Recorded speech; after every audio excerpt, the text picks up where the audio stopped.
साथियों, crypto currency वर्तमान समय में दुनिया में सबसे गर्म मुद्दा बनी हुई है। दुनिया भर में तो इसकी लोकप्रियता बढ़ ही रही है, वहीं भारत में 15 से 20 मिलियन एक्टिव उपयोगकर्ता ऐसे हैं जो भारत में किसी न किसी क्रिप्टो एक्सचेंज पर एक्टिव हैं। मेरे साथियों, मैं आपका दोस्त प्रभाकर श्रीवास्तव आज क्रिप्टो करेंसी के उन पहलुओं को आपके बीच रखने जा रहा हूं जिससे आप इसके बारे में सब कुछ जान सकेंगे। साथ ही साथ आज आपको ये भी पता चल सकेगा कि हमें इसमें निवेश करना चाहिए या नहीं। साथियों, 2016 में भारत के प्रधानमंत्री श्री नरेंद्र मोदी का वो भाषण तो आपको याद होगा जिसमें उन्होंने कहा था कि आज रात 8 बजे के बाद 1000 और 500 के नोट लीगल टेंडर नहीं थे, जिसके बाद 500 और 1000 के नोटों की कोई भी अहमियत नहीं रह गई थी। जिसके बाद आपने ये भी सुना होगा कि लोगों ने कहा कि बाजार को खरीदने वाले नोट रद्दी हो गए, जिसके बाद 500 और 2000 के नए नोट मार्केट में आते हैं और वही अब इस मार्केट में चलते हैं। वहीं 2008 में भी एक ऐसी महामंदी आई जिसके बाद बहुत सारे लोग बर्बाद हो गए, लोग दिवालिया हो गए। यानी कि पैसा हमारा होता है लेकिन इस पे कंट्रोल सरकार, अथॉरिटीज और बैंक्स का होता है। वहीं कुछ लोग ऐसे हैं जिनका ये मानना है कि जब नोट या पैसे हमारे हैं तो इस पे कंट्रोल सरकार या अथॉरिटीज का क्यों है। इसी को मद्देनजर रखते हुए एक ऐसी डिजिटल करेंसी का निर्माण किया गया जो किसी के अधीन नहीं आती है, जिसका कोई भी फिजिकल एग्जिस्टेंस नहीं है। यानी कि इस डिजिटल करेंसी को ना ही बैंक्स के लॉकर में रखा जा सकता है और ना ही अपनी जेब में रखा जा सकता है। साथियों, इस समय इस पूरी दुनिया में बहुत सारी क्रिप्टो करेंसी हैं। ये डिजिटल करेंसी पूरी तरीके से इंटरनेट के एल्गोरिदम पर काम करती है और यह इंटरनेट पर ही मौजूद होती है। इस समय इस दुनिया में लगभग 4000 से 5000 क्रिप्टो करेंसी उपलब्ध हैं, जिनमें से बिटकॉइन जो सबसे पहली डिजिटल करेंसी जिसे बोला जाता है वो है। साथ ही साथ इथेरियम, रेड कॉइन, डॉजीकॉइन, रिपल इत्यादि अनेकों डिजिटल करेंसी आज उपलब्ध हैं। आप चाहें तो आप भी अपनी एक डिजिटल करेंसी का निर्माण कर सकते हैं, क्योंकि क्रिप्टो करेंसी का मतलब ही होता है प्राइवेट करेंसी। अब आप सोच रहे होंगे कि जब ये सारा काम इतना डिजिटली वर्क करता है तो इसमें कोई भी टेक्निकली फ्रॉड किया जा सकता है, लेकिन ऐसा बिल्कुल भी नहीं है। ये सारा वर्क एक लेजर पे मेंटेन होता रहता है, जिसे कोई भी बंदा या एक कंप्यूटर नहीं बल्कि बहुत सारे पावरफुल कंप्यूटर मिलकर करते हैं। इसी को पीयर टू पीयर नेटवर्क यानी कि पर्सन टू पर्सन नेटवर्क कहते हैं। ये पब्लिक लेजर ब्लॉकचेन के माध्यम से जुड़ा हुआ होता है। ये सारा काम ब्लॉकचेन के ही माध्यम से किया जाता है। ये ब्लॉक्स एक दूसरे से इस प्रकार कनेक्टेड होती हैं कि जब एक ब्लॉक में ट्रांजैक्शन फुल हो जाता है तो उसमें अगली ब्लॉक जुड़ जाती है, जब उसमें ट्रांजैक्शन भर जाता है तो उसमें अगली ब्लॉक्स जुड़ जाया करती हैं।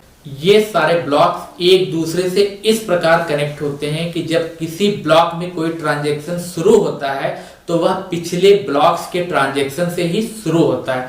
सारी की सारी ब्लॉकचेन एक फॉर्म में कनेक्टेड होती हैं, इसीलिए इसमें कोई भी फ्रॉड होने की कोई भी संभावना नहीं होती है, क्योंकि सारी डिटेल्स पावरफुल कंप्यूटर्स में सेव होती रहती है और थोड़ा सा भी टेक्निकली खिलवाड़ होने पर वो मिसमैच हो जाएगी और फ्रॉड को पकड़ लिया जाएगा। ये सारी प्रक्रिया कुछ ही सेकंड्स में होती रहती है, जिसे स्पेशल कंप्यूटर्स और सॉफ्टवेयर की मदद से ही किया जा सकता है, जिसे ही माइनिंग कहते हैं और इसे करने वालों को माइनर्स कहते हैं। मेरे दोस्तों, माइनर्स को इसके उपलक्ष्य में कुछ कॉइन्स या क्रिप्टो करेंसी उपहार के रूप में मिलते हैं।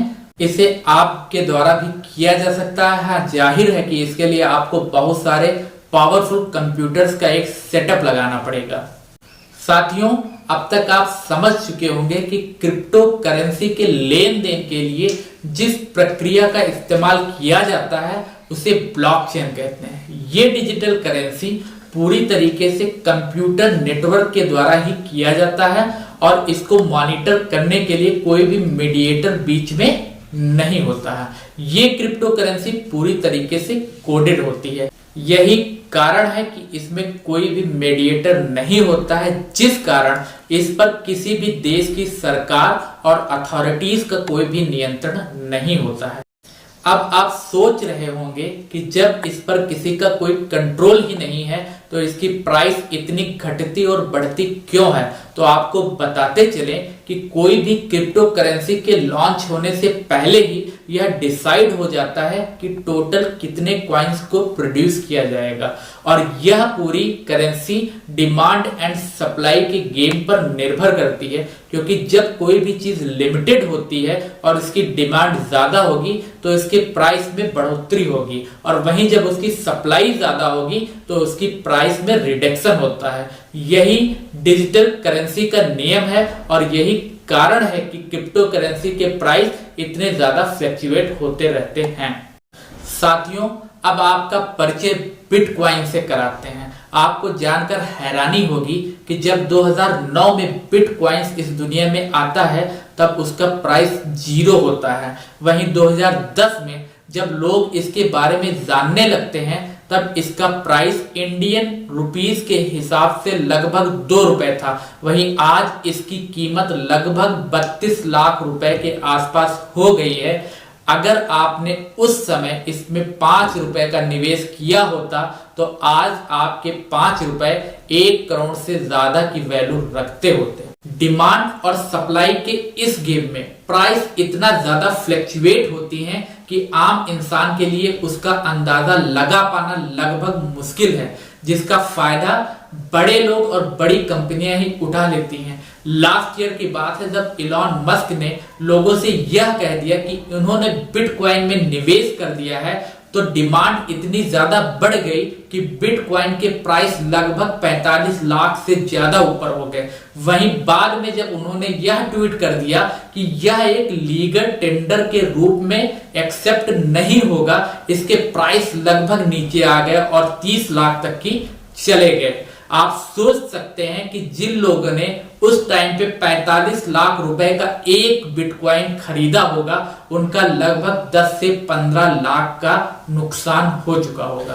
भारत में भी इन दिनों आरबीआई, सुप्रीम कोर्ट और गवर्नमेंट की तरफ से जब जब क्रिप्टो करेंसी को लेकर बयान आते हैं मेरे साथियों, इसके प्राइस में फ्लक्चुएशन देखा जा सकता है। साथियों, एल साल्वाडोर इस दुनिया की पहली ऐसी कंट्री है जिसने बिटकॉइन को लीगल टेंडर मान लिया है। वहीं चाइना, नेपाल, बांग्लादेश, कतर और इजिप्ट जैसी ऐसी कई कंट्रीज हैं जिन्होंने इस पर कंप्लीट बैन लगा दिया है। चाइना ने तो 2013 से ही क्रिप्टो करेंसी पर बैन लगाना शुरू कर दिया था। 2017 में पेमेंट गेटवेज पर और 2021 जून में तो क्रिप्टो करेंसी की माइनिंग पर ही बैन लगा दिया। बैन लगाते हुए चाइना ने दुनिया को बताया कि क्रिप्टो करेंसी की माइनिंग इको फ्रेंडली नहीं है, इसीलिए हम इस पर बैन लगा रहे हैं, जो वास्तव में सच है। इंडिया में भी क्रिप्टो करेंसी तो लीगल है लेकिन लीगल टेंडर नहीं है, यानी कि आप इसमें ट्रेडिंग तो कर सकते हैं लेकिन करेंसी की तरह इसका इस्तेमाल नहीं कर सकते हैं। साथियों, अब आप जान ही चुके होंगे कि जब कोई भी करेंसी इतनी ज्यादा विवादों से घिरी है और उसमें प्राइस इस तरह से फ्लक्चुएट होते रहते हैं तो हमें उसमें इन्वेस्टमेंट करना चाहिए या फिर बचना चाहिए। हाँ, गैम्बलिंग की तरह तो हमें इसमें इन्वेस्टमेंट करके अपनी किस्मत आजमानी चाहिए, लेकिन हमें इसमें अपना भविष्य खोजने से बचना चाहिए। साथ ही साथ आपको यह बताते चलें कि इसमें कोई भी प्रॉब्लम आने पर आप इसकी कंप्लेंट कहीं पर भी नहीं कर सकते हैं। क्रिप्टो करेंसी का मतलब एक प्राइवेट करेंसी होता है, इसीलिए इसका एक डिसएडवांटेज ये भी है कि लोग इसका इस्तेमाल टेरर फंडिंग और ड्रग्स जैसे अनावश्यक तत्वों की खरीद फरोख्त में भी कर रहे हैं।